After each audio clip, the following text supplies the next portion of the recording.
ನಮಸ್ಕಾರ. ಉಪನಿರ್ದೇಶಕರು ಆಡಳಿತರವರ ಕಚೇರಿ ಶಾಲಾ ಶಿಕ್ಷಣ ಇಲಾಖೆ ಬೆಂಗಳೂರು ಉತ್ತರ ಜಿಲ್ಲೆ ಬೆಂಗಳೂರು ಅವರು ಸಿದ್ಧಪಡಿಸಿರುವಂತಹ ಮಾದರಿ ಪ್ರಶ್ನೆ ಪತ್ರಿಕೆಯ ಕೀ ಉತ್ತರಗಳನ್ನು ಈ ವಿಡಿಯೋದಲ್ಲಿ ನೋಡ್ಕೊಂಡು ಬರೋಣ. 2023-24ನೇ ಸಾಲಿನ SSLC ಪರೀಕ್ಷಾ ಫಲಿತಾಂಶ ಉತ್ತಮಪಡಿಸಲು ರಚಿಸಲಾಗಿರುವಂತಹ ಅಭ್ಯಾಸ ಪ್ರಶ್ನೆ ಪತ್ರಿಕೆಗಳಲ್ಲಿ ಪ್ರಥಮ ಭಾಷೆ ಕನ್ನಡ 01K ಒಂದು ಪ್ರಶ್ನೆ ಪತ್ರಿಕೆಯ ಕೀ ಉತ್ತರ ಇದಾಗಿರುವಂತದ್ದಾಗಿದೆ. ಉತ್ತರಿಸುವುದಕ್ಕೆ ಇರುವಂತಹ ಸಮಯ ಅವಕಾಶ 3 ಗಂಟೆ 15 ನಿಮಿಷಗಳು. ಇನ್ನು ಗರಿಷ್ಠ ಅಂಕಗಳು 100 ಅಂಕಗಳು ಆಗಿರುವಂತದ್ದಾಗಿದೆ. ಇಲ್ಲಿ ಪ್ರಶ್ನೆಗಳನ್ನ ಈ ರೀತಿಯಾಗಿ ಉತ್ತರಿಸಿಕೊಂಡು ಬರಬಹುದಾಗಿರುವಂತದ್ದು. ಮೊದಲನೇ ವಿಭಾಗದಲ್ಲಿ 4 ಆಯ್ಕೆಗಳನ್ನು ಕೊಟ್ಟಿದ್ದು ಅದರಲ್ಲಿ ಸರಿಯಾಗಿರುವಂತಹ ಉತ್ತರವನ್ನು ಆರಿಸಿ ಅದರ ಕ್ರಮಾಕ್ಷರದೊಂದಿಗೆ ಬರೆಯಬೇಕಾಗಿರುವಂತದ್ದು. ಮೊದಲನೇ ಪ್ರಶ್ನೆ, ಮುಕ್ಕಣ್ಣು ಪದ ಈ ಸಮಾಸಕ್ಕೆ ಉದಾಹರಣೆಯಾಗಿದೆ. ಇದು ದ್ವಿಗು ಸಮಾಸಕ್ಕೆ ಉದಾಹರಣೆಯಾಗಿರುವಂತಹ ಪದ ಆಗಿರುವಂತದ್ದು ಮುಕ್ಕಣ್ಣು. ಈ ರೀತಿಯಾಗಿ ಬಿ ಆಯ್ಕೆ ಅಂತ ಹೇಳಿ ಹಾಕಿ ದ್ವಿಗು ಸಮಾಸ ಅಂತ ಹೇಳಿ ಉತ್ತರಿಸಿದೆ. ಅದರಲ್ಲಿ ಪೂರ್ಣವಾಗಿರುವಂತಹ 1 ಅಂಕ ಇದಕ್ಕೆ ದೊರೆಯುವಂಥದ್ದು ಆಗಿದೆ.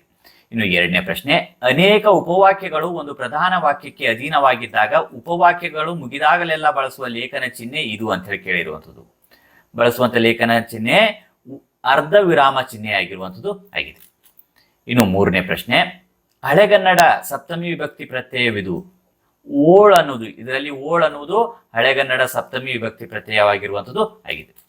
ಇನ್ನು ಚೆನ್ನಾಗಿ ಎಂಬ ಪದ ಈ ಅವ್ಯಯಕ್ಕೆ ಉದಾಹರಣೆಯಾಗಿದೆ ಅಂದಾಗ ಇದು ಸಾಮಾನ್ಯಾರ್ಥಕ ಅವ್ಯಯಕ್ಕೆ ಉದಾಹರಣೆಯಾಗಿರುವಂತಹ ಪದ ಆಗಿರುವಂತದ್ದಾಗಿದೆ. ಇನ್ನು ಐದನೇ ಪ್ರಶ್ನೆ, ಸಿಡಿದಾಂಗ ಪದದ ಗ್ರಾಂಥಿಕ ರೂಪವಿದು. ಇದರ ಸರಿಯಾದ ಉತ್ತರ ಸಿಡಿದ ಹಾಗೆ ಅನ್ನುವಂಥದ್ದು ಆಗಿದೆ. ಇನ್ನು ಆರನೇ ಪ್ರಶ್ನೆ, ಇವುಗಳಲ್ಲಿ ನಿಷೇಧಾರ್ಥಕ ಕ್ರಿಯಾರೂಪವಿದು.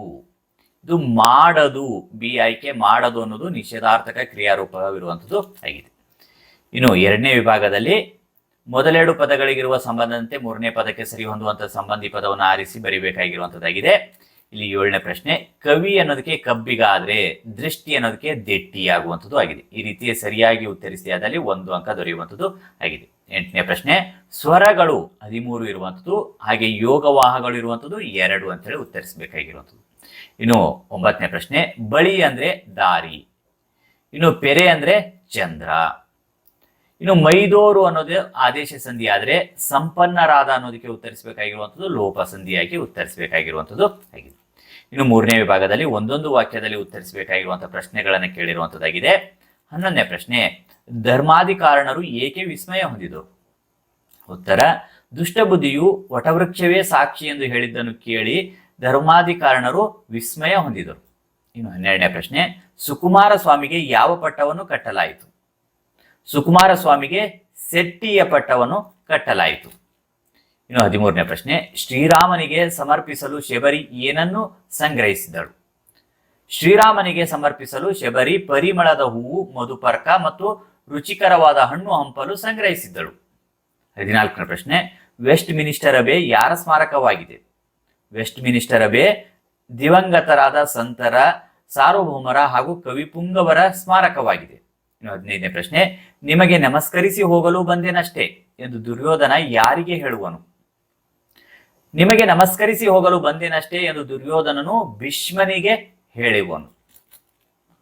ಇನ್ನು 16ನೇ ಪ್ರಶ್ನೆ, ಯಜ್ಞಾಶ್ವವನ್ನು ಕಟ್ಟಿದವರು ಯಾರು ಅಂತ ಹೇಳಿ ಕೇಳಿರುವಂಥದ್ದು. ಉತ್ತರ, ಯಜ್ಞಾಶ್ವವನ್ನು ಕಟ್ಟಿದವನು ಲವ.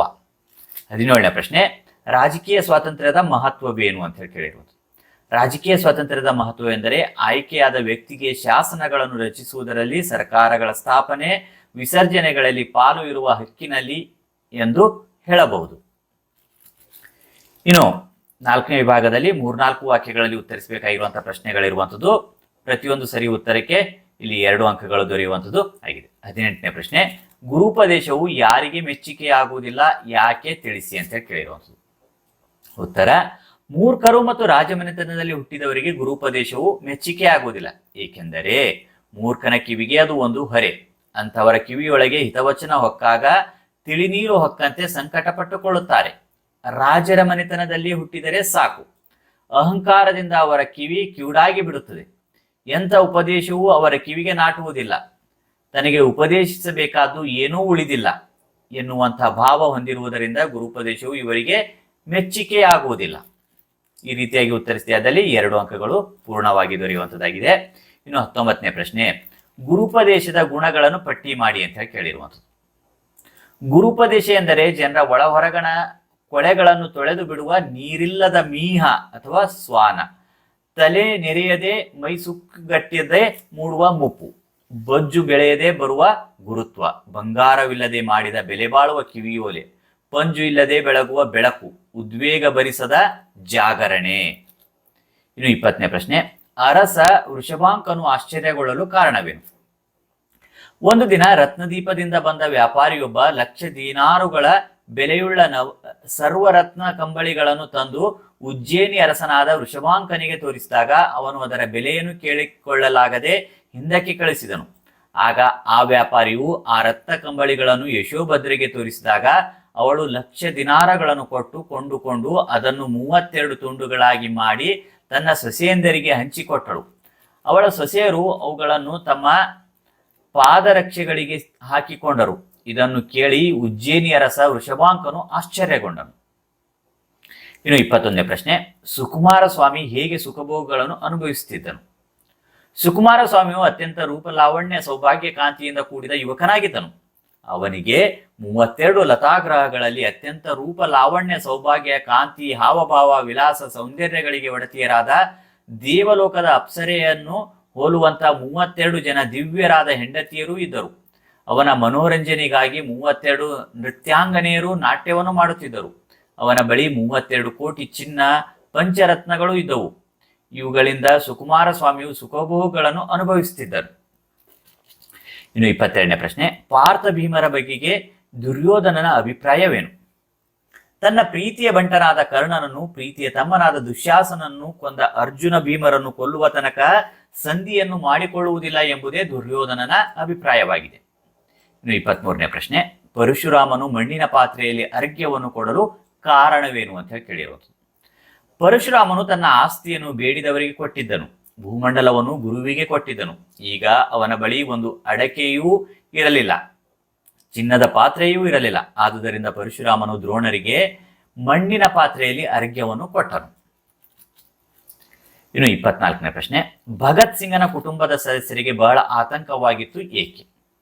ಎಲ್ಲ ಮಕ್ಕಳು ಸಂಜೆ ಶಾಲೆಯಿಂದ ಮನೆಗೆ ಬಂದಿದ್ದರು. ಆದರೆ 12 ವರ್ಷದ ಬಾಲಕನಾದ ಭಗತ್ ಸಿಂಗ್ ಮಾತ್ರ ಮನೆಗೆ ಬಂದಿರಲಿಲ್ಲ. ಹಾಗಾಗಿ ಭಗತ್ ಸಿಂಗನ ಕುಟುಂಬದ ಸದಸ್ಯರಿಗೆ ಆತಂಕವಾಗಿತ್ತು. ಇನ್ನು 25ನೇ ಪ್ರಶ್ನೆ, ಸ್ವತಂತ್ರ ಪೂರ್ವದಲ್ಲಿ ಹೋರಾಟಗಾರರು ಗಿರಾಕಿಗಳು ಮತ್ತು ಅಂಗಡಿಯವರನ್ನು ಏನೆಂದು ವಿನಂತಿಸಿಕೊಂಡರು? ಹಬ್ಬ ಹುಣ್ಣಿಮೆಗಳು ಸಮೀಪಿಸಿದ ದಿನಗಳಲ್ಲಿ ಪರದೇಶಿ ವಸ್ತುಗಳನ್ನು ಕೊಳ್ಳುವುದು ಸರಿಯಲ್ಲ. ಬಣ್ಣದ ಕಾಗದ, ಗಾಜಿನ ಮಣಿಗಳು, ಬೇಗಡಿ, ಇಮಿಟೇಷನ್, ಮುತ್ತು, ತುರಾಯಿಗಳು ನಮ್ಮ ಹಿಂದೂಸ್ತಾನದಂತಹ ಬಡದೇಶಕ್ಕೆ ಅನವಶ್ಯಕ. ಪಟಾಕಿ, ಧಡಾಕಿ, ನೆಲಗುಮ್ಮ ಮುಂತಾದ ವಸ್ತುಗಳು ವಿದೇಶಿ ಎಂದು ಮಾರಲ್ಪಡುವ ಕರ್ಪೂರ, ಪರದೇಶಿ ಅತ್ತರಗಳನ್ನು ಖರೀದಿಸಿ ದೇಶಕ್ಕೆ ಒದಗಿಸಿರುವ ಸಂಕಟ ಪರಂಪರೆಯನ್ನು ಯಾರೂ ಹೆಚ್ಚಿಸಬಾರದು. ದೇವರ ಪೂಜಾದಿಗಳನ್ನು ಶುದ್ಧ ಶುಭ್ರ ದೇಶಿ ವಸ್ತುಗಳಿಂದ ಮಾಡಿರಿ. ಪರದೇಶಿ ವಸ್ತುಗಳಿಂದ ದೇವರ ಮೂರ್ತಿಗಳನ್ನು ಭ್ರಷ್ಟ ಮಾಡಬೇಡಿರಿ ಎಂದು ಸ್ವತಂತ್ರ ಪೂರ್ವದಲ್ಲಿ ಹೋರಾಟಗಾರರು ಗಿರಾಕಿಗಳು ಮತ್ತು ಅಂಗಡಿಯವರನ್ನು ವಿನಂತಿಸಿಕೊಂಡರು. 26ನೇ ಪ್ರಶ್ನೆ, ಪೈಗಳ ತಮ್ಮನ ನೂಲು ಮದುವೆಯ ದಿನ ಅಂಗಳದಲ್ಲಿ ಏನೇನು ಸಿದ್ಧತೆಗಳಾಗುತ್ತಿದ್ದವು? ಉತ್ತರ, ಪೈಗಳ ತಮ್ಮನ ನೂಲು ಮದುವೆಯ ದಿನ ಅಂಗಳದಲ್ಲಿ ಒಂದು ಕಡೆಯಲ್ಲಿ ಲಡ್ಡುಗೆಗಳನ್ನು ಕಟ್ಟುತ್ತಿದ್ದರು, ಮತ್ತೊಂದು ಕಡೆ ಮಂಡಿಗೆಗಳನ್ನು ಮಡಚುತ್ತಿದ್ದರು, ಬೇರೊಂದು ಕಡೆ ಸೇಬಿಗೆಯನ್ನು ಒತ್ತುತ್ತಿದ್ದರು. ಹೀಗೆ ಇನ್ನೂ ಮುಂತಾದ ಸಿದ್ಧತೆಗಳಾಗುತ್ತಿದ್ದವು. ಇನ್ನು 27ನೇ ಪ್ರಶ್ನೆ, ವಸಂತ ಮುಖ ತೋರಲಿಲ್ಲ ಕವನದಲ್ಲಿ ಶ್ರಮಿಕರ ಬದುಕನ್ನು ಹೇಗೆ ಚಿತ್ರಿಸಲಾಗಿದೆ? ಕಮ್ಮಾರನ ಕುಲುಮೆ ಉರಿಯಲಿಲ್ಲ, ಕುಂಬಾರನ ತಿಗುರಿ ಅಥವಾ ಚಕ್ರ ತಿರುಗಲಿಲ್ಲ, ನೇಕಾರನ ಮಗ್ಗ ಉಸಿರಾಡಲಿಲ್ಲ, ಕೇರಿಯ ಮಾರನ ಒಲೆ ಹೊತ್ತಲಿಲ್ಲ, ಇವರಾರಿಗೂ ವಸಂತ ಮುಖ ತೋರಲಿಲ್ಲ. ಅಂದರೆ ಇವರಾರಿಗೂ ಒಳ್ಳೆಯ ದಿನಗಳ ಬರಲಿಲ್ಲ. ಹಾಗೆಯೇ ಬಡವರಾಗಿಯೇ ಇದ್ದಾರೆ, ಶೋಷಣೆಯಿಂದ ಮುಕ್ತಿ ಹೊಂದಿಲ್ಲ, ಶ್ರಮಕ್ಕೆ ತಕ್ಕ ಫಲವಿಲ್ಲ ಎಂದು ಶ್ರಮಿಕರ ಬದುಕನ್ನು ಕುರಿತು ಮಾರ್ಮಿಕವಾಗಿ ಚಿತ್ರಿಸಲಾಗಿದೆ. ಇನ್ನು 5ನೇ ವಿಭಾಗದಲ್ಲಿ ಕೆಳಗಿನ ಕವಿ ಸಾಹಿತಿಗಳ ಜನ್ಮಸ್ಥಳ, ಕಾಲ, ಕೃತಿ ಮತ್ತು ಬಿರುದು, ಪ್ರಶಸ್ತಿಗಳ ಕುರಿತು ವಾಕ್ಯ ರೂಪದಲ್ಲಿ ಬರೆಯಬೇಕಾಗಿರುವಂಥದ್ದು. ಇಲ್ಲಿ ಕಾಲ, ಸ್ಥಳ ಬರೆದಿದೆ 1 ಅಂಕ, ಕೃತಿಗಳು, ಪ್ರಶಸ್ತಿಗಳು, ಬಿರುದುಗಳು ಬರೆದಿದೆ ಅದರಲ್ಲಿ 1 ಅಂಕ, ವಾಕ್ಯ ರೂಪ, ಭಾಷೆ ಶೈಲಿ ಬರೆದಿದೆ ಅದರಲ್ಲಿ 1 ಅಂಕ. ಒಟ್ಟು 3 ಅಂಕಗಳು ಹೀಗೆ ವಿಭಾಗಿಸಿರುವಂತದ್ದಾಗಿದೆ. 28ನೇ ಪ್ರಶ್ನೆ, ಪೂತಿ ನರಸಿಂಹಾಚಾರ್ಯ.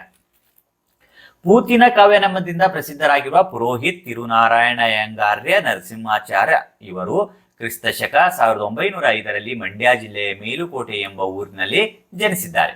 ಇವರು ಶಬರಿ, ಅಹಲ್ಯೆ, ಗೋಕುಲ, ನಿರ್ಗಮನ, ವಿಕಟಕ ವಿಜಯ, ಹಂಸ ದಮಯಂತಿ ಮತ್ತು ಇತರ ರೂಪಕಗಳು ಹಣತೆ, ರಸಸರಸ್ವತಿ, ಗಣೇಶ ದರ್ಶನ, ಶಾರದಾಯಾಮಿನಿ, ಶ್ರೀಹರಿಚರಿತೆ, ರಥಸಪ್ತಮಿ ಮುಂತಾದ ಕೃತಿಗಳನ್ನು ರಚಿಸಿದ್ದಾರೆ. ಇವರ ಹಂಸ ದಮಯಂತಿ ಮತ್ತು ಇತರ ರೂಪಕಗಳು ಕೃತಿಗೆ ಕೇಂದ್ರ ಸಾಹಿತ್ಯ ಅಕಾಡೆಮಿ ಪ್ರಶಸ್ತಿ ಹಾಗೂ ಶ್ರೀಹರಿಚರಿತೆ ಕಾವ್ಯಕ್ಕೆ ಪಂಪ ಪ್ರಶಸ್ತಿಗಳು ಪಡೆದಿದ್ದಾರೆ. ಇನ್ನು ಪಂಪ ಕನ್ನಡದ ಆದಿಕವಿ ಎನಿಸಿಕೊಂಡ ಮಹಾಕವಿ ಪಂಪನು ಕ್ರಿಸ್ತಶಕ ಸುಮಾರು 902ರಲ್ಲಿ ವೆಂಗಿ ಮಂಡಲದ ವೆಂಗಿಪಡು ಎಂಬ ಅಗ್ರಹಾರದಲ್ಲಿ ಜನಿಸಿದನು. ಚಾಲುಕ್ಯರ ದೊರೆ ಅರಸೀಕೇರಿಯ ಆಸ್ಥಾನ ಕವಿಯಾಗಿದ್ದ ಪಂಪನು ವಿಕ್ರಮಾರ್ಜುನ ವಿಜಯ ಮತ್ತು ಆದಿಪುರಾಣ ಎಂಬ ಮಹಾಕಾವ್ಯಗಳನ್ನು ರಚಿಸಿದ್ದಾನೆ. ಕನ್ನಡದ ರತ್ನತ್ರಯರಲ್ಲಿ ಒಬ್ಬನಾಗಿದ್ದ ಈತನಿಗೆ ಸರಸ್ವತಿ ಮಣಿಹಾರ, ಸಂಹಾರ, ಸಾರೋದಯ, ಕವಿತಾ ಗುಣಾರ್ಣವ ಎಂಬ ಬಿರುದುಗಳು ಇದ್ದವು. ಇನ್ನು 6ನೇ ವಿಭಾಗದಲ್ಲಿ ಕೆಳಗಿನ ಪದ್ಯವಾಕ್ಯ ಪ್ರಸ್ತಾರ ಹಾಕಿ ಗಣ ವಿಭಾಗ ಮಾಡಿ ಛಂದಸ್ಸಿನ ಹೆಸರನ್ನ ಬರೆಯಬೇಕಾಗಿರುವಂತದ್ದಾಗಿದೆ. ಇಲ್ಲಿ ಪ್ರಸ್ತಾರ ಹಾಕುವುದಕ್ಕೆ 1 ಅಂಕ ಇರುವಂಥದ್ದು, ಗಣ ವಿಭಾಗ ಮಾಡಿದಲ್ಲಿ 1 ಅಂಕ ದೊರೆಯುವಂಥದ್ದು, ಛಂದಸ್ಸಿನ ಹೆಸರು ಬರೆದಿದೆ ಆದರೆ 1 ಅಂಕ, 3 ಅಂಕಗಳ ಹಂಚಿಕೆ ಹೀಗೆ ಇರುವಂತದ್ದಾಗಿದೆ. ಇಲ್ಲಿ ಪುಟಿದ ನೋರ್ವರು ಎನ್ನೊಡೆ ಅನ್ನೋದಕ್ಕೆ ಇಲ್ಲಿ ಗಣ ವಿಭಾಗ ಮಾಡಿ ಛಂದಸ್ಸನ್ನ ಬರಿಬೇಕಾಗಿರುವಂತದ್ದಾಗಿದೆ. ಇಲ್ಲಿ ಗುರು, ಲಘು, ಲಘು, ಗುರು, ಲಘು, ಲಘು, ಗುರು, ಲಘು, ಲಘು ಒಟ್ಟು 12 ಮಾತ್ರೆಗಳು ಬರುವಂತದ್ದಾಗಿದೆ. ಇಲ್ಲಿ ಇದು ಗುರು, ಲಘು, ಲಘು, ಗುರು, ಲಘು, ಲಘು, ಲಘು, ಗುರು, ಲಘು, ಗುರು, ಲಘು, ಲಘು, ಇಲ್ಲಿ ಗುರು, ಗುರು ಒಟ್ಟು 20 ಮಾತ್ರೆಗಳು ಬರುವಂತದ್ದಾಗಿರುವಂಥದ್ದು. ಇದು ಯಾವುದಾಗಿರುವಂಥದ್ದು ಅಂದಾಗ ಗಂಧ ಪದ್ಯ ಆಗಿರುವಂಥದ್ದು ಆಗಿದೆ. ಇನ್ನು ಕೆಳಗಿನ ವಾಕ್ಯದಲ್ಲಿರುವ ಅಲಂಕಾರವನ್ನು ಹೆಸರಿಸಿ ಲಕ್ಷಣ ಬರೆದು ಸಮನ್ವಯಗೊಳಿಸಿ ಅಂತ ಕೇಳಿರುವಂಥದ್ದು. ಅಲಂಕಾರ ಹೆಸರು ಬರೆದಿದೆ ಆದರೆ 1 ಅಂಕ, ಲಕ್ಷಣ ಬರೆದಿದೆ ಆದಲ್ಲಿ 1 ಅಂಕ, ಇನ್ನು ಅಂಶಗಳನ್ನು ಗುರುತಿಸಿ ಸಮನ್ವಯಗೊಳಿಸಿದೆ ಆದಲ್ಲಿ 1 ಅಂಕ, ಒಟ್ಟು 3 ಅಂಕಗಳು ಹೀಗೆ ಹಂಚಿಕೆ ಆಗಿರುವಂಥದ್ದು. ಇಲ್ಲಿ ಸೀತೆಯ ಮುಖಕಮಲ ಅರಳಿತು ಅನ್ನೋದಕ್ಕೆ ಅಲಂಕಾರ ಇರುವಂಥದ್ದು ರೂಪಕಾಲಂಕಾರ ಆಗಿರುವಂಥದ್ದು. ಲಕ್ಷಣ ಉಪಮೇಯ ಮತ್ತು ಉಪಮಾನಗಳಿಗೆ ಅಭೇದತೆಯನ್ನು ಹೇಳುವುದು ರೂಪಕವಾಗಿರುವಂಥದ್ದಾಗಿದೆ. ರೂಪಕ ಅಲಂಕಾರ ಇದಾಗಿರುವಂಥದ್ದು. ಇನ್ನು ಉಪಮೇಯ ಸೀತೆಯ ಮುಖ ಅನ್ನೋದು ಉಪಮೇಯ. ಇಲ್ಲಿ ಉಪಮಾನ ಇರುವಂಥದ್ದು ಕಮಲ ಇರುವಂಥದ್ದಾಗಿದೆ. ಹಾಗೆ ಸಮನ್ವಯ ಇಲ್ಲಿ ಉಪಮೇಯವಾದ ಸೀತೆಯ ಮುಖಕ್ಕೂ ಉಪಮಾನವಾದ ಕಮಲಕ್ಕೂ ಅಭೇದವಾಗಿ ರೂಪಿಸಿ ವರ್ಣಿಸಲಾಗಿದೆ. ಹಾಗಾಗಿ ಇದು ರೂಪಕ ಅಲಂಕಾರವಾಗಿರುವಂಥದ್ದಾಗಿದೆ. ಇನ್ನು ಕೆಳಗಿನ ಗಾದೆಗಳಲ್ಲಿ ಯಾವುದಾದ್ರು ಒಂದನ್ನು ಗಾದೆಯ ಮಹತ್ವದೊಂದಿಗೆ ವಿಸ್ತರಿಸಿ ಬರೆಯಿರಿ ಅಂತ ಕೇಳಿರುವಂಥದ್ದು. ಗಾದೆಯ ಮಹತ್ವದ ವಿವರಣೆ ಕೊಟ್ಟಿದೆ ಅದರಲ್ಲಿ 1 ಅಂಕ, ಉದಾಹರಣೆಯೊಂದಿಗೆ ಅರ್ಥ ವಿವರಣೆ ಕೊಟ್ಟಿದೆ ಅದರಲ್ಲಿ 1 ಅಂಕ, ಭಾಷಾ ಶೈಲಿ ಮತ್ತು ಪದಬಂಧಕ್ಕೆ 1 ಅಂಕ, ಒಟ್ಟು 3 ಅಂಕಗಳ ಹಂಚಿಕೆ ಹೀಗೆ ಇರುವಂಥದ್ದು. ಕೈ ಕೆಸರಾದರೆ ಬಾಯಿ ಮೊಸರು ಅಥವಾ ಕುಂಬಾರನಿಗೆ ವರ್ಷ ದೊಣ್ಣೆಗೆ ನಿಮಿಷ ಇರುವಂಥದ್ದು ಆಗಿದೆ. ಇಲ್ಲಿ ಕೈ ಕೆಸರಾದರೆ ಬಾಯಿ ಮೊಸರು ಅನ್ನೋದಕ್ಕೆ ಗಾದೆ ವೇದಗಳಿಗೆ ಸಮಾನ. ಗಾದೆ ಹಿರಿಯರು ಮತ್ತು ಜನಪದರ ಜೀವನದ ಅನುಭವದ ನುಡಿಮುತ್ತುಗಳು. ಗಾದೆಗಳ ಆಕಾರದಲ್ಲಿ ವಾಮನನಾದರೂ ಅರ್ಥದಲ್ಲಿ ತ್ರಿವಿಕ್ರಮನಂತೆ. ಈ ಮೇಲಿನ ಕೈಕೆಸರಾದರೆ ಬಾಯಿ ಮೊಸರು ಎಂಬ ಗಾದೆಯು ಪ್ರಸಿದ್ಧವಾಗಿದೆ. ಕರ್ಮವಿದ್ದಷ್ಟು ಫಲ ಎಂಬುದಂತೂ ಮಾತಿನಂತೆ ಕಷ್ಟಪಟ್ಟು ದುಡಿದರೆ ಮಾತ್ರ ಸುಖವಾಗಿ ಬಾಳು ಸಾಗಿಸಬಹುದು. ಮಂತ್ರದಿಂದ ಹಣ್ಣು ಉದುರಲು ಸಾಧ್ಯವಿಲ್ಲ, ಶಕ್ತಿ ಇಲ್ಲದೆ ನಡೆಯಲು ಸಾಧ್ಯವಿಲ್ಲ. ಹಾಗೆ ಕೈಮುಟ್ಟಿ ದುಡಿಯದಿದ್ದರೆ ಹೊಟ್ಟೆ ತುಂಬುವುದಿಲ್ಲ. ಕಷ್ಟಪಟ್ಟು ದುಡಿದರೆ ಹೊಟ್ಟೆ ತುಂಬುತ್ತದೆ. ರೈತನೊಬ್ಬ ಜಮೀನಲ್ಲಿ ಕಷ್ಟಪಟ್ಟು ದುಡಿಯುತ್ತಾನೆ. ಫಲ ಬಂದಾಗ ಹಾಯಾಗಿ ಕುಳಿತು ಊಟ ಮಾಡಬಹುದು. ಅವನು ದುಡಿಯದಿದ್ದರೆ ಹೊಟ್ಟೆಗೆ ತಣ್ಣೀರ ಬಟ್ಟೆಯೇ ಗತಿ. ವಿದ್ಯಾರ್ಥಿಗಳು ಆಸಕ್ತಿಯಿಂದ ಕಷ್ಟಪಟ್ಟು ಓದಿದರೆ ಉತ್ತಮ ಅಂಕಗಳನ್ನು ಗಳಿಸಬಹುದು ಎಂದು ಹೇಳಬಹುದು. ಒಟ್ಟಿನಲ್ಲಿ ಕಷ್ಟಪಟ್ಟವರಿಗೆ ಸುಖಬಾಳು ಎಂಬುದನ್ನು ಮರೆಯಬಾರದು. ಅಥವಾ ಇರುವಂತಹ ಒಂದು ಅಂಶವನ್ನು ನೋಡಿದಾಗ ಕುಂಬಾರನಿಗೆ ವರುಷ, ದೊಣ್ಣೆಗೆ ನಿಮಿಷ ಇರುವಂತದ್ದಾಗಿದೆ. ಗಾದೆ ವೇದಗಳಿಗೆ ಸಮಾನ. ಗಾದೆ ಹಿರಿಯರ ಮತ್ತು ಜನಪದರ ಜೀವನದ ಅನುಭವದ ನುಡಿಮುತ್ತುಗಳು. ಗಾದೆಗಳು ಆಕಾರದಲ್ಲಿ ವಾಮನವಾನಾದರೂ ಅರ್ಥದಲ್ಲಿ ತ್ರಿವಿಕ್ರಮನಂತೆ. ಈ ಮೇಲಿನ ಕುಂಬಾರನಿಗೆ ವರ್ಷ, ದೊಣ್ಣೆಗೆ ನಿಮಿಷ ಎಂಬ ಗಾದೆಯು ಪ್ರಸಿದ್ಧವಾಗಿದೆ. ಯಾವುದೇ ಕೆಲಸವನ್ನು ಸರಿಯಾಗಿ ಮಾಡಬೇಕಾದರೆ ಕಷ್ಟಪಡಬೇಕು, ಆದರೆ ಹಾಳು ಮಾಡಲು ಕಷ್ಟಪಡಬೇಕಾಗಿಯೂ ಇಲ್ಲ. ಕಟ್ಟುವುದು ಕಠಿಣ, ಕೆಡುವುದು ಸುಲಭ ಎಂಬ ಗಾದೆಯು ಇದೇ ಅರ್ಥವನ್ನು ಹೋಲುತ್ತದೆ. ಒಬ್ಬ ಕುಂಬಾರ ಮಡಿಕೆಗಳನ್ನು ಮಾಡಲು ಮಣ್ಣು ತಂದು ಅರಳನ್ನು ಬೇರ್ಪಡಿಸಿ ಮಣ್ಣನ್ನು ಹದ ಮಾಡಿ ಕಷ್ಟಪಟ್ಟು ಮಡಿಕೆಯನ್ನು ಮಾಡುತ್ತಾನೆ. ಆದರೆ ಆ ಮಡಿಕೆಯನ್ನು ಒಡೆಯಲು ಒಂದು ದೊಣ್ಣೆ ಪೆಟ್ಟು ಸಾಕು. ಯಾವುದೇ ಒಂದು ಉತ್ತಮ ಕೆಲಸ ಮಾಡುವುದು ತುಂಬಾ ಕಠಿಣ, ಆದರೆ ಅದೇ ಕೆಲಸವನ್ನು ಹಾಳು ಮಾಡುವುದು ಸುಲಭ. ಪ್ರಾಚೀನ ಭಾರತೀಯರು ಕಠಿಣ ಶ್ರಮವಹಿಸಿ ಭಾರತದ ಪ್ರಾಚೀನ ವಾಸ್ತುಶಿಲ್ಪಗಳನ್ನು ನಿರ್ಮಿಸಿದರು. ಆದರೆ ವಿದೇಶಿಯರು ಒಂದು ಕ್ಷಣ ಮಾತ್ರದಲ್ಲಿ ವಾಸ್ತುಶಿಲ್ಪಗಳನ್ನು ಕೆಡವಿ ಹಾಕಿದರು. ಹಾಗೆಯೇ ಮನುಷ್ಯ ತನ್ನ ಉತ್ತಮವಾದ ಜೀವನದ ಭವಿಷ್ಯವನ್ನು, ವ್ಯಕ್ತಿತ್ವವನ್ನು ನಿರ್ಮಿಸಿಕೊಳ್ಳಲು ಜೀವನವೆಲ್ಲ ಕಷ್ಟಪಡಬೇಕು. ಆದರೆ ವ್ಯಕ್ತಿತ್ವ ಹಾಳು ಮಾಡಿಕೊಳ್ಳುವುದಕ್ಕೆ ಒಂದರಗಳಿಗೆ ಸಾಕು. ಒಂದು ಕೂಡ ಹಾಲು ಕೆಡಲು ತೊಟ್ಟು ಹುಳಿ ಸಾಕಲ್ಲವೇ, ಆದ್ದರಿಂದ ಮಾನವ ತನ್ನ ಘನತೆಯನ್ನರಿತು ಕಾರ್ಯನಿರ್ವಹಿಸಬೇಕು ಎಂಬುದನ್ನು ಪ್ರಸ್ತುತ ಗಾದೆಯು ತಿಳಿಸುತ್ತದೆ ಅಂತೇಳಿ ಉತ್ತರಿಸಬಹುದಾಗಿರುವಂತದ್ದಾಗಿದೆ. ನಾವು ಗಾದೆಗಳಿಗೆ ಸಂಬಂಧಿಸಿದಂತೆ ಸಪರೇಟ್ ಆಗಿರುವಂತಹ ವಿಡಿಯೋಗಳನ್ನು ಸಹ ಸಿದ್ಧಪಡಿಸಿರುವಂಥದ್ದು, ಅವುಗಳನ್ನು ವೀಕ್ಷಿಸುವುದಕ್ಕಾಗಿ ಡಿಸ್ಕ್ರಿಪ್ಷನ್ ಬಾಕ್ಸ್ ನಲ್ಲಿ ಲಿಂಕ್ ಇರ್ತದೆ, ವೀಕ್ಷಣೆ ಮಾಡ್ಕೊಳ್ಬಹುದು. ಇನ್ನು ಕೆಳಗಿನ ವಾಕ್ಯ ಅಥವಾ ಹೇಳಿಕೆಗಳಿಗೆ ಸಂದರ್ಭ ಮತ್ತು ಸ್ವಾರಸ್ಯಗಳನ್ನು ಬರೆಯಿರಿ ಅಂತ ಕೇಳಿರುವಂಥದ್ದು. ಇಲ್ಲಿ ಅಂಕ ಸೂಚಿ ಆಯ್ಕೆ ಬರೆದಿದೆ ಆದಲ್ಲಿ 1 ಅಂಕ, ಸಂದರ್ಭ ಮತ್ತು ಸ್ವಾರಸ್ಯ ಬರೆದಿದೆ ಆದಲ್ಲಿ 1 ಅಂಕ, ವಾಕ್ಯ ರೂಪ ಭಾಷಾ ಶೈಲಿ ಬರೆದಿದೆ ಆದಲ್ಲಿ 1 ಅಂಕ, ಒಟ್ಟು 3 ಅಂಕಗಳು ಹೀಗೆ ಹಂಚಿಕೆಯಾಗಿರುವಂಥದ್ದು. ನಿಮ್ಮ ದೇಶದ ಗೌರವವನ್ನು ಕಾಯಿರಿ, ಇದು ದೊಡ್ಡದಾದ ರಾಷ್ಟ್ರ. ಆಯ್ಕೆ ಈ ವಾಕ್ಯವನ್ನು ವಿಕ್ರು ಗೋಕಾಕ್ ಅವರು ರಚಿಸಿರುವ ಸಮುದ್ರದಾಚೆಯಿಂದ ಎಂಬ ಪ್ರವಾಸ ಕಥನದಿಂದ ಆಯ್ದ ಲಂಡನ್ ನಗರ ಎಂಬ ಗದ್ಯ ಪಾಠದಿಂದ ಆರಿಸಿಕೊಳ್ಳಲಾಗಿದೆ. ಸಂದರ್ಭ ಲೇಖಕರು ಲಂಡನ್ ನಗರದ ಟ್ರಾಫಲ್ಗಾರ್ ಸ್ಕ್ವೇರ್ನಲ್ಲಿರುವ ಶಿಲಾಮೂರ್ತಿಗಳ ದರ್ಶನ ಮಾಡಿದ ಸಂದರ್ಭದಲ್ಲಿ ತಮ್ಮ ದೇಶಕ್ಕಾಗಿ ದುಡಿದ ಇತಿಹಾಸ ಪ್ರಸಿದ್ಧ ಪುರುಷರ ಶಿಲಾಪ್ರತಿಮೆಗಳು ಕೈ ಎತ್ತಿ ಈ ಮಾತನ್ನು ಹೇಳುತ್ತಿರುವಂತೆ ತೋರುತ್ತದೆ ಎಂದು ಲೇಖಕರು ಹೇಳುತ್ತಾರೆ. ಇನ್ನು ಸ್ವಾರಸ್ಯ ಲಂಡನ್ ನಗರದ ಬೀದಿ ಬೀದಿಗೆ ಮೂಲೆ ಮೂಲೆಗೆ ಇರುವ ಇತಿಹಾಸ ಪ್ರಸಿದ್ಧ ಪುರುಷರ ಶಿಲಾಪ್ರತಿಮೆಗಳು ಇಂಗ್ಲೆಂಡ್ ದೇಶದ ಜನರ ರಾಷ್ಟ್ರಪ್ರೇಮ ಹಾಗೂ ಐತಿಹಾಸಿಕ ಪ್ರಜ್ಞೆಯ ದ್ಯೂತಕವಾಗಿದೆ ಎಂಬುದು ಈ ಮಾತಿನಲ್ಲಿ ಬಹು ಸ್ವಾರಸ್ಯಪೂರ್ಣವಾಗಿ ಅಭಿವ್ಯಕ್ತಗೊಂಡಿದೆ. ಇನ್ನು 34ನೇ ಸಂದರ್ಭ ನನ್ನ ಮೊಮ್ಮಗುವಿನ ಹೆಣವಿದೆ ಅಲ್ಲಿ, ಅದನ್ನು ನೋಡಿ. ಆಯ್ಕೆ ಈ ವಾಕ್ಯವನ್ನು ಶ್ರೀಮತಿ ಸಾರಾ ಅಬೂಬ್ಕರ್ ಅವರು ರಚಿಸಿರುವ ಚೆಪ್ಪಲಿಗಳು ಕಥಾ ಸಂಕಲನದಿಂದ ಆಯ್ದ ಯುದ್ಧ ಎಂಬ ಗದ್ಯಪಾಠದಿಂದ ಆರಿಸಲಾಗಿದೆ. ಸಂದರ್ಭ ಶತ್ರು ದೇಶದ ಸೈನಿಕರು ತಮ್ಮ ದೇಶದ ಗಡಿಯೊಳಗೆ ಅವಿತಿರಬಹುದು ಎಂದು ಭಾವಿಸಿ ಹುಡುಕುತ್ತಾ ಬಂದ ಸೈನಿಕರು ಮುದುಕಿಯ ಮನೆಯಲ್ಲಿ ಶೋಧನೆ ಮಾಡಲು ತೊಡಗಿದ ಸಂದರ್ಭದಲ್ಲಿ ಮುದುಕಿಯು ಈ ಮಾತನ್ನು ತನ್ನ ದೇಶದ ಸೈನಿಕರಿಗೆ ಹೇಳುತ್ತಾಳೆ.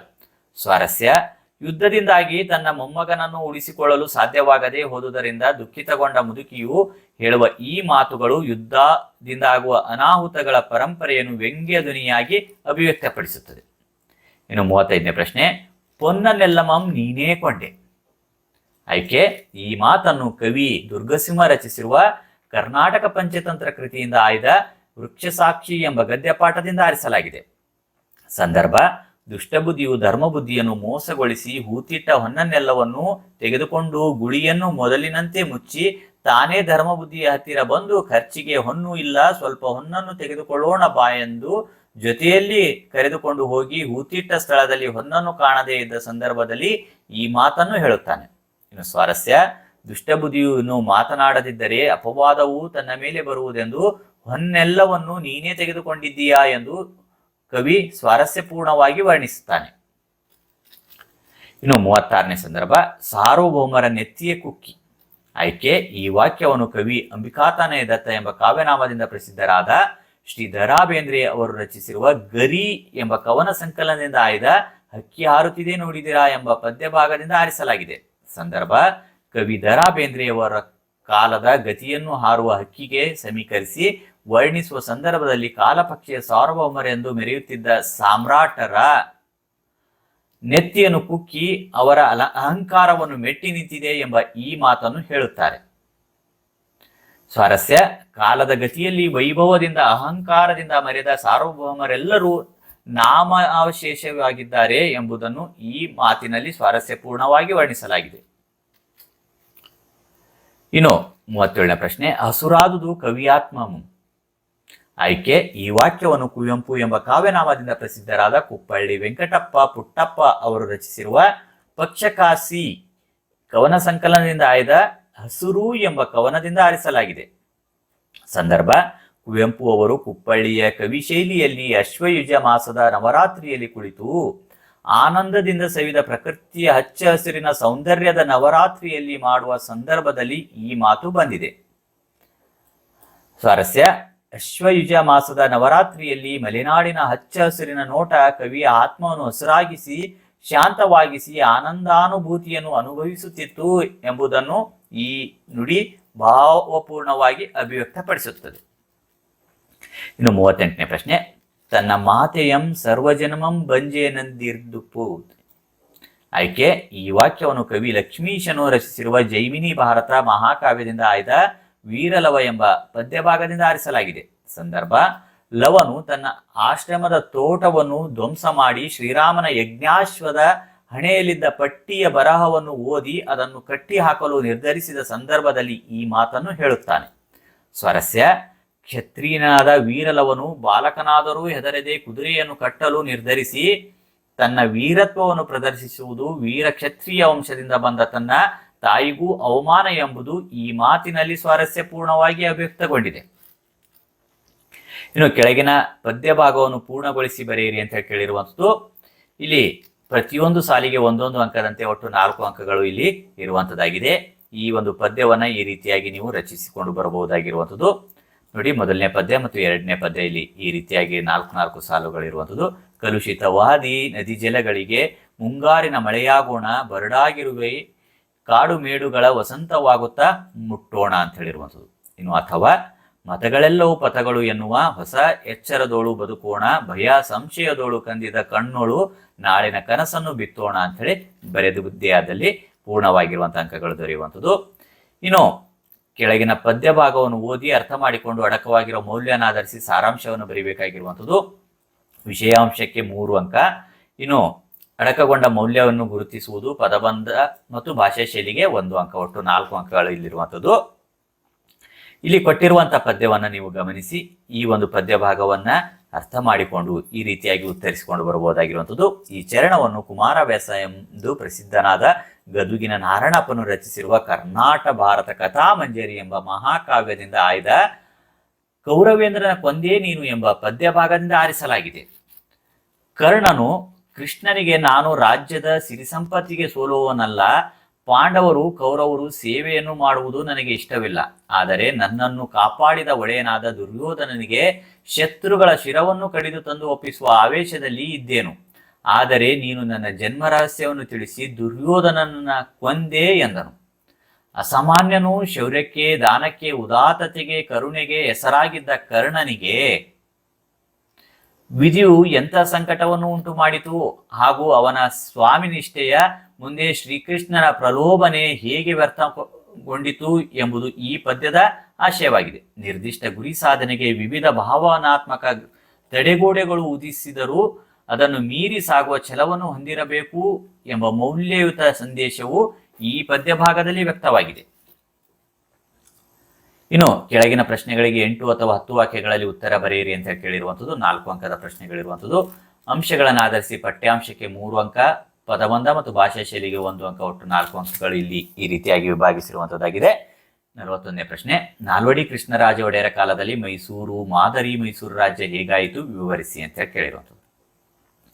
ಕ್ರಿಸ್ತಶಕ 1902ರಿಂದ ರಾಜ್ಯದ ನೇರ ಉಸ್ತುವಾರಿಯನ್ನು ತಮ್ಮ ಸುಪರ್ದಿಗೆ ಪಡೆದ ನಾಲ್ವಡಿ ಕೃಷ್ಣರಾಜ ಒಡೆಯರು ಮೈಸೂರು ರಾಜ್ಯದ ಸರ್ವತೋಮುಖ ಅಭಿವೃದ್ಧಿಗೆ ಕಂಕಣಬದ್ಧರಾದರು.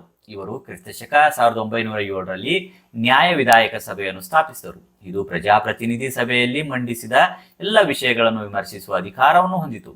ಕ್ರಿಸ್ತಶಕ 1923ರಲ್ಲಿ ಪ್ರಜಾಪ್ರತಿನಿಧಿ ಸಭೆಯನ್ನು ಶಾಸನಬದ್ಧ ಸಂಸ್ಥೆಯನ್ನಾಗಿ ಮಾರ್ಪಡಿಸಿದರು. ಇವರು ಸ್ಥಳೀಯ ಸಂಸ್ಥೆಗಳನ್ನು ರಚಿಸಿ ಆಡಳಿತ ವಿಕೇಂದ್ರೀಕರಣಕ್ಕೆ ಅನುವು ಮಾಡಿಕೊಟ್ರು. ಇವರ ಕಾಲದಲ್ಲಿ ಗ್ರಾಮ ನಿರ್ಮಲೀಕರಣ, ವೈದ್ಯ ಸಹಾಯ, ವಿದ್ಯಾಪ್ರಚಾರ, ನೀರಿನ ಸೌಕರ್ಯ, ಪ್ರಯಾಣ ಸೌಲಭ್ಯ ಮುಂತಾದ ಕ್ಷೇತ್ರಗಳು ಸ್ವಯಂ ಆಡಳಿತ ಕ್ಷೇತ್ರಗಳಾದವು. ಸಾಮಾಜಿಕ ಕಾನೂನುಗಳ ಹರಿಕಾರ ಎಂಬ ಬಿರುದಿಗೆ ಪಾತ್ರರಾದ ಇವರು ಸಾಹಿತ್ಯ, ಸಂಗೀತ, ವಾಸ್ತುಶಿಲ್ಪಗಳ ಅಭಿವೃದ್ಧಿಗೆ ಒತ್ತು ನೀಡಿದರು. ಬೆಂಗಳೂರಿನಲ್ಲಿ ಕನ್ನಡ ಸಾಹಿತ್ಯ ಪರಿಷತ್ ಎಂಬ ಸಂಸ್ಥೆಯು ಪ್ರಾರಂಭಗೊಳ್ಳಲು ಕಾರಣಕರ್ತರಾದರು. ಮೈಸೂರು ರಾಜ್ಯದಲ್ಲಿ ರೈಲು ಮಾರ್ಗಗಳ ನಿರ್ಮಾಣ ಕಾರ್ಯವು ಭರದಿಂದ ಸಾಗಿತು. ಕ್ರಿಸ್ತಶಕ 1900ರಲ್ಲಿ ಶಿವನ ಸಮುದ್ರದ ಬಳಿಯ ಕಾವೇರಿ ಕಣಿವೆಯಲ್ಲಿ ಏಷ್ಯಾದ ಮೊಟ್ಟ ಮೊದಲ ವಿದ್ಯುತ್ ಉತ್ಪಾದನಾ ಕೇಂದ್ರ ಪ್ರಾರಂಭ ಮಾಡಿದರು. ವಾಣಿವಿಲಾಸ ಸಾಗರ ಹಾಗೂ ಕೃಷ್ಣರಾಜ ಸಾಗರ ಅಣೆಕಟ್ಟು ನಿರ್ಮಾಣ ಮಾಡಿ ನೀರಾವರಿಗೆ ಹೆಚ್ಚಿನ ಆದ್ಯತೆಯನ್ನು ನೀಡಿದರು. ಹೀಗೆ ನಾಲ್ವಡಿ ಕೃಷ್ಣರಾಜ ಒಡೆಯರ ಕಾಲದಲ್ಲಿ ಮೈಸೂರು ಮಾದರಿ ಮೈಸೂರು ರಾಜ್ಯವಾಗಿ ಮಾರ್ಪಾಡಾಯಿತು. ಇನ್ನು ಅಥವಾ ಪ್ರಶ್ನೆಯನ್ನು ನೋಡಿದಾಗ, ವಿಶ್ವೇಶ್ವರಯ್ಯ ಅವರು ಮೈಸೂರು ದಿವಾನರಾಗಿ ಸಲ್ಲಿಸಿದ ಸೇವೆಯನ್ನು ಕುರಿತು ಬರೆಯಿರಿ ಅಂತ ಕೇಳಿರುವಂಥದ್ದು. ವಿಶ್ವೇಶ್ವರಯ್ಯ ಮೈಸೂರು ಸಂಸ್ಥಾನದ ದಿವಾನರಾಗಿ ಆಡಳಿತದಲ್ಲಿ ಹೊಸ ಮಾದರಿಯನ್ನು ಅನುಷ್ಠಾನಗೊಳಿಸಿದರು. ಕಚೇರಿ ಕೆಲಸ ಕಾರ್ಯಗಳಲ್ಲಿ ಸಾಕಷ್ಟು ಸುಧಾರಣೆ ಮಾಡಿದರು. ಆಡಳಿತದಲ್ಲಿ ದಕ್ಷತೆ ಮತ್ತು ಪ್ರಾಮಾಣಿಕತೆಗೆ ಒತ್ತು ನೀಡಿದರು. ಸಂಸ್ಥಾನದಲ್ಲಿ ಸ್ಥಳೀಯ ಮಟ್ಟದಲ್ಲಿ ಕೇಂದ್ರೀಕೃತವಾಗಿದ್ದ ನ್ಯಾಯಾಂಗ ಮತ್ತು ಕಾರ್ಯಾಂಗಗಳ ಅಧಿಕಾರವನ್ನು ಪ್ರತ್ಯೇಕಗೊಳಿಸಿದರು. ರಾಜ್ಯ ಪ್ರವಾಸ ಮಾಡಿ ಅಜಮಾಯಿಸಿ ಕಾರ್ಯ ನಡೆಸಿದರು. ಸಮರ್ಥ ಕಾರ್ಯನಿರ್ವಹಣೆಗಾಗಿ ಸಮಿತಿಗಳನ್ನು ರಚಿಸಿದರು. ನೇಮಕಾತಿಯಲ್ಲಿ ಸ್ಥಳೀಯರಿಗೆ ಆದ್ಯತೆ ನೀಡಿದರು. ತಾಂತ್ರಿಕ ವೃತ್ತಿಪರ ಶಿಕ್ಷಣಕ್ಕೆ ಆದ್ಯತೆ ನೀಡಿದರು. ಭಾಷೆ, ಸಾಹಿತ್ಯ ಮತ್ತು ಸಂಶೋಧನೆಗೆ ಪ್ರೋತ್ಸಾಹ ನೀಡಿದರು. ಮೈಸೂರು ಸಂಸ್ಥಾನದಲ್ಲಿ ಕೈಗಾರಿಕೆಗೆ ಅಗ್ರ ಪ್ರಾಶಸ್ತ್ಯ ನೀಡಿದರು. ರಾಜ್ಯದ ಆರ್ಥಿಕ ಚಟುವಟಿಕೆಗಳಿಗೆ ಭದ್ರ ಬುನಾದಿ ಹಾಕುವ ಉದ್ದೇಶದಿಂದ ಹಣಕಾಸು ನೀತಿಯಲ್ಲಿ ಮಾರ್ಪಾಡು ಮಾಡಿದರು. ಇನ್ನು 42ನೇ ಪ್ರಶ್ನೆ, ಹಲಗಲಿ ದಂಗೆಗೆ ಕಾರಣವೇನು, ಸರ್ಕಾರ ಅದನ್ನು ಹೇಗೆ ನಿಯಂತ್ರಿಸಿತು ಅನ್ನೋದು ಕೇಳಿರುವಂಥದ್ದು. ಕ್ರಿಸ್ತಶಕ 1857ರಲ್ಲಿ ಪ್ರಥಮ ಸ್ವತಂತ್ರ ಸಂಗ್ರಾಮದ ನಂತರ ಬ್ರಿಟಿಷ್ ಸರ್ಕಾರ ಅನುಮತಿ ಇಲ್ಲದೆ ಭಾರತೀಯರು ಶಸ್ತ್ರಾಸ್ತ್ರಗಳನ್ನು ಹೊಂದುವಂತಿಲ್ಲ ಮತ್ತು ತಮ್ಮಲ್ಲಿರುವ ಆಯುಧಗಳನ್ನು ಸರ್ಕಾರಕ್ಕೆ ಒಪ್ಪಿಸಬೇಕು ಎಂಬ ಆದೇಶವನ್ನು ನೀಡಿತು. ಈ ಆದೇಶವನ್ನು ವಿರೋಧಿಸಿ ಹಲಗಲಿಯ ಪೂಜೇರಿ ಹನುಮ, ಬ್ಯಾಡರ ಬಾಲ, ಜಡಗ, ರಾಮ ಮೊದಲಾದ ವೀರರು ತಮ್ಮಲ್ಲಿರುವ ಆಯುಧಗಳನ್ನು ಕೊಡಲು ಒಪ್ಪದೇ ಇದ್ದುದು ಹಲಗಲಿಯ ಬೇಡರು ದಂಗೆ ಏಳಲು ಕಾರಣವಾಯಿತು. ನಿಶಸ್ತ್ರೀಕರಣದ ಆದೇಶವನ್ನು ವಿರೋಧಿಸಿ ಬ್ರಿಟಿಷ್ ಸರ್ಕಾರದ ವಿರುದ್ಧ ದಂಗೆ ಎದ್ದ ಹಲಗಲಿಯ ಬೇಡರನ್ನು ಬ್ರಿಟಿಷರು ದಂಡಿನ ಸಿಪಾಯಿಗಳನ್ನು ಕರುಣೆ ಇಲ್ಲದೆ ಗುಂಡು ಹೊಡೆದು ಸಾಯಿಸಿದರು. ಆಗ ಹಲಗಲಿಯ ವೀರರೆಲ್ಲರೂ ಬ್ರಿಟಿಷ್ ಸಿಪಾಯಿಗಳ ವಿರುದ್ಧ ಹೋರಾಡಿ ವೀರಮರಣವನ್ನಪ್ಪಿದರು. ಸಿಪಾಯಿಗಳು ಹಲಗಲಿಯನ್ನು ಲೂಟಿ ಮಾಡಿ ಊರಿಗೆ ಬೆಂಕಿ ಹಚ್ಚಿದ್ದರಿಂದ ಹಲಗಲಿ ಗುರುತು ಸಿಕ್ಕದಂತೆ ಸುಟ್ಟು ಹೋಯಿತು. ಇನ್ನು ಅಥವಾ ಪ್ರಶ್ನೆಯನ್ನು ನೋಡಿದಾಗ ಹಲಗಲಿ ದಂಗೆಯ ಪರಿಣಾಮವೇನು ವಿವರಿಸಿ ಅಂತ ಹೇಳಿ ಕೇಳಿರುವಂಥದ್ದು. ಕ್ರಿಸ್ತಶಕ 1857ರ ಪ್ರಥಮ ಸ್ವತಂತ್ರ ಸಂಗ್ರಾಮದ ನಂತರ ಬ್ರಿಟಿಷ್ ಸರ್ಕಾರ ಅನುಮತಿ ಇಲ್ಲದೆ ಭಾರತೀಯರು ಶಸ್ತ್ರಾಸ್ತ್ರಗಳನ್ನು ಹೊಂದುವಂತಿಲ್ಲ ಮತ್ತು ತಮ್ಮಲ್ಲಿರುವ ಆಯುಧಗಳನ್ನು ಸರ್ಕಾರಕ್ಕೆ ಒಪ್ಪಿಸಬೇಕು ಎಂಬ ಆದೇಶವನ್ನು ನೀಡಿತು. ಈ ಆದೇಶವನ್ನು ವಿರೋಧಿಸಿ ಹಲಗಲಿಯ ಪೂಜೇರಿ ಹನುಮ, ಬ್ಯಾಡರ ಬಾಲ, ಜಡಗ, ರಾಮ ಮೊದಲಾದ ವೀರರು ತಮ್ಮಲ್ಲಿರುವ ಆಯುಧಗಳನ್ನು ಕೊಡಲು ಒಪ್ಪದೇ ಇದ್ದುದು ಹಲಗಲಿಯ ಬೇಡರು ದಂಗೆ ಏಳಲು ಕಾರಣವಾಯಿತು. ಬ್ರಿಟಿಷರ ದಂಡು ದಂಗೆಯನ್ನು ಅಡಗಿಸಲು ಹಲಗಲಿಗೆ ಬಂದಿತು. ಸೈನ್ಯವು ಜನರನ್ನು ಬೆಂಬತ್ತಿ ಕಡಿದು ಹಾಕಿದವು.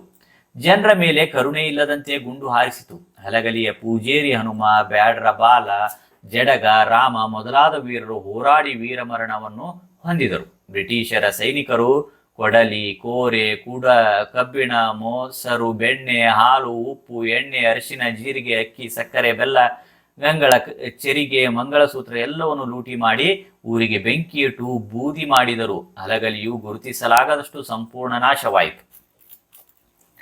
ಇನ್ನು ಕೆಳಗಿನ ಗದ್ಯ ಭಾಗವನ್ನು ಮನಸ್ಸಿನಲ್ಲಿ ಓದಿಕೊಂಡು ಕೊಟ್ಟಿರುವ ಪ್ರಶ್ನೆಗಳಿಗೆ ಉತ್ತರಿಸಿ ಅಂತ ಹೇಳಿ ಕೇಳಿರುವಂಥದ್ದು.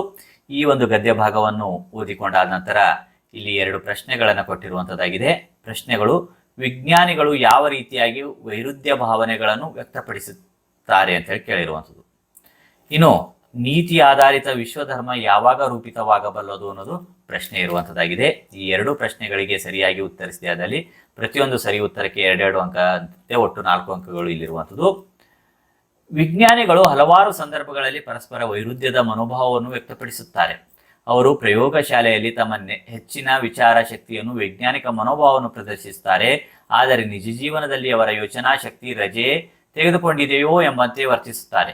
ತರಗತಿಯಲ್ಲಿ ಡಾರ್ವಿನ್ನ ಸಿದ್ಧಾಂತವನ್ನು ವೈಜ್ಞಾನಿಕವಾಗಿ ಬೋಧಿಸುತ್ತಾನೆ. ಆದರೆ ಅದೇ ವ್ಯಕ್ತಿ ಗುಡಿ, ಚರ್ಚ್, ಮಸೀದಿಗಳಲ್ಲಿ ಯಾವುದೇ ಸಂಕೋಚವಿಲ್ಲದೆ ವಿಜ್ಞಾನಕ್ಕೆ ಅಸಂಗತವಾದ ವಿಕಾಸವಾದವನ್ನು ನಂಬಿಕೆಯ ಮೂಲಕ ಬೋಧಿಸುತ್ತಾನೆ. ಬಹುತೇಕ ವಿಜ್ಞಾನಿಗಳು ಪಾಠ ಹೇಳುತ್ತಾ ಹಸ್ತಮುದ್ರಿಕೆಯನ್ನು ನಂಬುವುದು ಉಂಟು.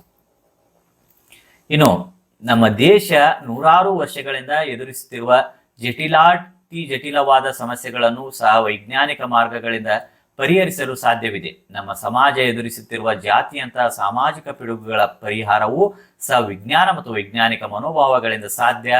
ವಿಶ್ವಮಾನ್ಯತೆಯನ್ನು ಹೊಂದಿದ ವಿಜ್ಞಾನದ ತತ್ವಗಳನ್ನು ಅನ್ವಯಿಸಿಕೊಳ್ಳುವುದರಿಂದ ಮಾನವೀಯ ಮೌಲ್ಯ ಹಾಗೂ ನೀತಿ ಆಧಾರಿತ ವಿಶ್ವಧರ್ಮ ರೂಪಿತವಾಗಬಲ್ಲದು. ಇನ್ನು 14ನೇ ವಿಭಾಗದಲ್ಲಿ ಕೆಳಗಿನ ಯಾವುದಾದ್ರು ಒಂದಕ್ಕೆ ಕೊಟ್ಟಿರುವ ಮಾಹಿತಿಯನ್ನು ಆಧರಿಸಿ ಪತ್ರವನ್ನು ಬರೆಯಬೇಕಾಗಿರುವಂಥದ್ದಾಗಿದೆ. 5 ಅಂಕಗಳಿರುವಂಥದ್ದು. ಈ 5 ಅಂಕಗಳ ಹಂಚಿಕೆ ಈ ರೀತಿಯಾಗಿರುವಂಥದ್ದು. ಇಂದ ಮತ್ತು ಗೆ ವಿಳಾಸ ಸಂಬೋಧನೆ ವಿಷಯ ಬರೆದಿದೆ ಆದಲ್ಲಿ 1 ಅಂಕ ದೊರೆಯುವಂಥದ್ದಾಗಿದೆ. ಪತ್ರದ ಒಡಲು ವಿಷಯ ನಿರೂಪಣೆ ಮಾಡಿದೆ ಆದಲ್ಲಿ 2 ಅಂಕ. ವಂದನೆಗಳೊಂದಿಗೆ ಮುಕ್ತಾಯ, ಇಂತಿ, ಸಹಿ, ಸ್ಥಳ, ದಿನಾಂಕ ಹಾಕಿದೆ ಆದಲ್ಲಿ 1 ಅಂಕ. ಭಾಷಾ ಶೈಲಿಗೆ, ಸೂಕ್ತ ಪದ ಬಳಕೆಗೆ, ವಿನ್ಯಾಸಕ್ಕೆ 1 ಅಂಕ ಇರುವಂಥದ್ದಾಗಿದೆ. 44ನೇ ಪ್ರಶ್ನೆ: ನಿಮ್ಮನ್ನು ದಾವಣಗೆರೆಯ ಸರ್ಕಾರಿ ಪ್ರೌಢಶಾಲೆಯಲ್ಲಿ ಓದುತ್ತಿರುವ ವೆಂಕಟೇಶ್ ಎಂದು ಭಾವಿಸಿಕೊಂಡು ಬರಗಾಲ ಉಂಟಾದ ನಿಮಿತ್ತ ಪರಿಹಾರ ನೀಡಬೇಕೆಂದು ನಿಮ್ಮ ಜಿಲ್ಲಾಧಿಕಾರಿಗಳಿಗೆ ಒಂದು ಪತ್ರ ಬರೆಯಿರಿ ಅಂತ ಕೇಳಿರುವಂಥದ್ದು. ಇಲ್ಲಿ ಇಂದ ಇವರಿಂದ ವೆಂಕಟೇಶ್, ಸರ್ಕಾರಿ ಪ್ರೌಢಶಾಲೆ ದಾವಣಗೆರೆ, ಇಂದ ಮೊದಲು ಹಾಕಿಕೊಳ್ಳುವಂಥದ್ದು. ಇಲ್ಲಿ ದಿನಾಂಕ ಹಾಕಿಕೊಂಡಿರುವಂಥದ್ದು. ಇನ್ನು ಇವರಿಗೆ ಯಾರಿಗೆ ಬರೀಬೇಕಾಗಿರುವಂಥದ್ದು? ಮಾನ್ಯ ಜಿಲ್ಲಾ ಅಧಿಕಾರಿಗಳು, ಮಿನಿ ವಿಧಾನಸೌಧ, ದಾವಣಗೆರೆ. ಇನ್ನು ಇದಾದ ನಂತರ ಮಾನ್ಯರೇ. ಇಲ್ಲಿ ವಿಷಯ ಏನು ಬರೀಬೇಕಾಗಿರುವಂಥದ್ದು ಅಂದಾಗ ಬರಗಾಲ ಉಂಟಾದ ನಿಮಿತ್ತ ಪರಿಹಾರ ನೀಡುವ ಕುರಿತು. ಈ ಮೇಲ್ಕಂಡ ವಿಷಯಕ್ಕೆ ಸಂಬಂಧಿಸಿದಂತೆ ತಮ್ಮಲ್ಲಿ ವಿನಂತಿಸುವುದೇನೆಂದರೆ ನಮ್ಮ ಜಿಲ್ಲೆ, ಎಲ್ಲಾ ತಾಲೂಕುಗಳನ್ನು ಬರಗಾಲ ಎಂದು ಘೋಷಿಸಲಾಗಿದೆ. ಆದರೆ ಇಲ್ಲಿಯವರೆಗೂ ನಮ್ಮ ಊರಿನ ಯಾವುದೇ ನಾಗರಿಕರಿಗೂ ಪರಿಹಾರ ಹಣ ಬಂದಿಲ್ಲ. ದಯಾಳುಗಳಾದ ತಾವು ಆದಷ್ಟು ಬೇಗನೆ ಪರಿಹಾರ ಕ್ರಮಗಳನ್ನು ಕೈಗೊಂಡು ನಮ್ಮ ಸುಗಮ ಜೀವನಕ್ಕೆ ಅವಕಾಶ ಮಾಡಿಕೊಡಬೇಕೆಂದು ಈ ಮೂಲಕ ತಮ್ಮಲ್ಲಿ ಕೇಳಿಕೊಳ್ಳುತ್ತೇನೆ ಅಂತ ಹೇಳಿ ಬರೆದು, ನಂತರ ಇಲ್ಲಿ ವಂದನೆಗಳೊಂದಿಗೆ ಅಂತ ಹೇಳಿ ಈ ಕಡೆ ಬರಿಬೇಕಾಗಿರುವಂಥದ್ದು. ಇನ್ನು ಈ ಭಾಗದಲ್ಲಿ ಇಂತಿ ತಮ್ಮ ನಂಬಿಕೆಯ ವೆಂಕಟೇಶ. ಇನ್ನು ಹೊರ ವಿಳಾಸದಲ್ಲಿ ಬಂದಾಗ, ಇಲ್ಲಿ ಹೊರ ವಿಳಾಸದಲ್ಲಿ ಇವರಿಗೆ ಮಾನ್ಯ ಜಿಲ್ಲಾಧಿಕಾರಿಗಳು, ಮಿನಿ ವಿಧಾನಸೌಧ ದಾವಣಗೆರೆ, ಇವರಿಂದ ವೆಂಕಟೇಶ್, ಸರ್ಕಾರಿ ಪ್ರೌಢಶಾಲೆ ದಾವಣಗೆರೆ. ಇನ್ನು ಅಥವಾ ಪ್ರಶ್ನೆ ನೋಡಿದಾಗ, ನಿಮ್ಮನ್ನು ದಾವಣಗೆರೆ ಸರ್ಕಾರಿ ಪ್ರೌಢಶಾಲೆಯಲ್ಲಿ ಓದುತ್ತಿರುವ ಶಿವಶಂಕರ್ ಎಂದು ಭಾವಿಸಿಕೊಂಡು ನಿಮ್ಮ ಪರೀಕ್ಷಾ ಸಿದ್ಧತೆ ಕುರಿತು ರಾಮನಗರದಲ್ಲಿರುವ ನಿಮ್ಮ ದೊಡ್ಡಪ್ಪನವರಿಗೆ ಒಂದು ಪತ್ರ ಬರಿಬೇಕಾಗಿರುವಂಥದ್ದು. ಇಲ್ಲಿ ದೊಡ್ಡಪ್ಪನವರಿಗೆ ಪತ್ರ ಬರಿತಾ ಇರುವಂತಹ ಸನ್ನಿವೇಶದಲ್ಲಿ ಮೊದಲು ಇವರಿಂದ, ಯಾರಿಂದ? ಶಿವಶಂಕರ್ ಅಂತ ಹೇಳಿ ಭಾವಿಸಿಕೊಳ್ಬೇಕಾಗಿರುವಂಥದ್ದು. 10ನೇ ತರಗತಿ ಸರ್ಕಾರಿ ಪ್ರೌಢಶಾಲೆ ದಾವಣಗೆರೆ. ಇನ್ನು ದಿನಾಂಕ ಹಾಕಬೇಕಾಗಿರುವಂಥದ್ದು. ತಂದೆಗೆ ಪತ್ರವನ್ನು ಬರಿತಾ ಇರುವಂತಹ ಸಂದರ್ಭದಲ್ಲಿ ತಂದೆ ಅಥವಾ ದೊಡ್ಡಪ್ಪನವರಿಗೆ ಪತ್ರ ಬರಿತಾ ಇರುವಾಗ, ಪೂಜ್ಯ ತೀರ್ಥರೂಪ ಸಮಾನರಾದ ದೊಡ್ಡಪ್ಪನವರಿಗೆ ನಿಮ್ಮ ಮಗ ಶಿವಶಂಕರ್ ಮಾಡುವ ಶಿರಸಾಷ್ಟಾಂಗ ಪ್ರಣಾಮಗಳು. ನಾನು ಇಲ್ಲಿ ಆರೋಗ್ಯವಾಗಿದ್ದೇನೆ, ಅಲ್ಲಿ ನೀವು ಕ್ಷೇಮವಾಗಿದ್ದೀರಿ ಎಂದು ಭಾವಿಸಿರುತ್ತೇನೆ. ದೊಡ್ಡಮ್ಮನವರಿಗೆ ನಮಸ್ಕಾರಗಳು. ನನ್ನ ವಿದ್ಯಾಭ್ಯಾಸವು ಕೂಡ ಉತ್ತಮವಾಗಿ ನಡೆಯುತ್ತಿದೆ. ದಿನಾಂಕ 25/3/2023ರಿಂದ ನನ್ನ SSLC ವಾರ್ಷಿಕ ಪರೀಕ್ಷೆಗಳು ಆರಂಭವಾಗುತ್ತಿದ್ದು ಅದಕ್ಕೆ ಅತ್ಯುತ್ತಮವಾಗಿ ಸಿದ್ಧತೆ ಮಾಡಿಕೊಳ್ಳುತ್ತಿದ್ದೇನೆ. ಪ್ರತಿದಿನ ಬೆಳಿಗ್ಗೆ 5 ಗಂಟೆಗೆ ಎದ್ದು ಓದುತ್ತಿದ್ದೇನೆ. ನೀವು ಅಂದುಕೊಂಡಂತೆ 100% ಫಲಿತಾಂಶ ಪಡೆಯುವ ಭರವಸೆಯನ್ನು ನೀಡುತ್ತಿದ್ದೇನೆ. ನಿಮ್ಮ ಆಶೀರ್ವಾದ ಇರಲಿ. ತಂಗಿಯಾದ ಕೃತಿಕಾಗೆ ನನ್ನ ಆಶೀರ್ವಾದಗಳು. ಅವಳನ್ನು ಚೆನ್ನಾಗಿ ಓದಿಕೊಳ್ಳಲು ತಿಳಿಸಿ. ನಾವಿಬ್ಬರೂ ನಿಮಗೆ ಒಳ್ಳೆಯ ಹೆಸರನ್ನು ತಂದು ಕೊಡುತ್ತೇವೆ. ಆಶೀರ್ವಾದ ಬಯಸುತ್ತಾ ಪ್ರಣಾಮಗಳೊಂದಿಗೆ ಅಂತ ಹೇಳಿ ಬರೆದು, ಇನ್ನು ಈ ಕಡೆ ಭಾಗದಲ್ಲಿ ಇಂತಿ ನಿಮ್ಮ ಪ್ರೀತಿಯ ಮಗ ಶಿವಶಂಕರ್. ಇನ್ನು ಹೊರಗಡೆ ಅಂಚೆ ವಿಳಾಸ ಶ್ರೀಯುತ ಶ್ರೀನಿವಾಸರವರು, ಮಾರುತಿ ನಿಲಯ, ಮನೆ ನಂಬರ್ 5, ಶಬರಿ ನಗರ, ರಾಮನಗರ.